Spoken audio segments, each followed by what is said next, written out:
কিন্তু ওই ধাম শব্দটা আমাদের ভারতীয় সংস্কৃতি, সনাতন সংস্কৃতির সঙ্গে সামঞ্জস্যপূর্ণ নয়। ক্যাম্পাস থেকে ধাম শব্দটাকে আমরা প্রত্যাহার করছি।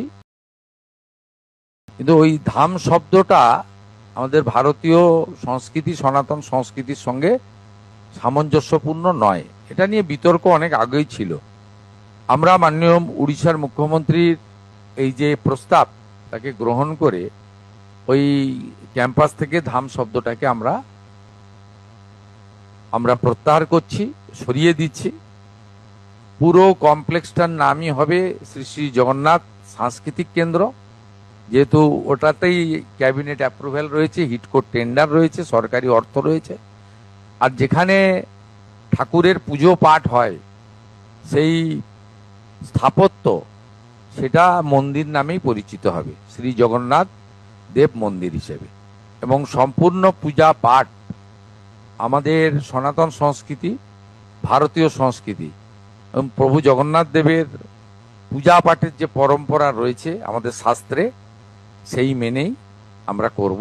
ধাম শব্দটি আমরা ওই ক্যাম্পাস থেকে প্রত্যাহার করলাম।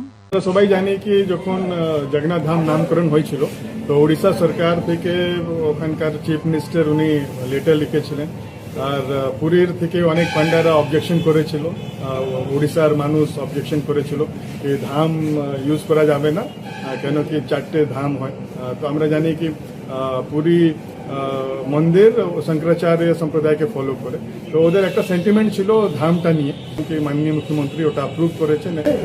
নামটা চেঞ্জ হচ্ছে, ধাম শব্দটা উঠে যাবে, এখন থাকবে শ্রী শ্রী জগন্নাথ মন্দির। আমরা জানি কি ডকুমেন্টে শ্রী জগন্নাথ ধাম কালচারাল সেন্টার ছিল, ওখানেও ওটা চেঞ্জ হয়ে শ্রী শ্রী জগন্নাথ মন্দির কালচারাল সেন্টার থাকবে।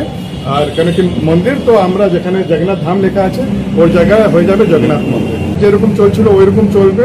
আমরা জানি কি এখানে ভগবান কাঠের বিগ্রহ আছেন আর পাথরের বিগ্রহ আছেন, দুজনেরই প্রাণ প্রতিষ্ঠা নীতি নিয়ম মেনে হয়েছিল।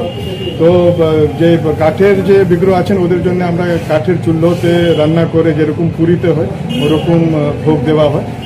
তার সঙ্গে আমাদের যে গৌড়ীয় বৈষ্ণব যেটা রীতি আছে, আপনারা জানেন কি ইসকন আমরা হচ্ছে মাধবাচার্য সম্প্রদায়কে আমরা ফলো করি, গৌড়ীয় বৈষ্ণব। তো আমাদের যে পদ্ধতি আছে ওর পদ্ধতিতেও আমাদের রান্না করে ভোগ লাগানো হয়।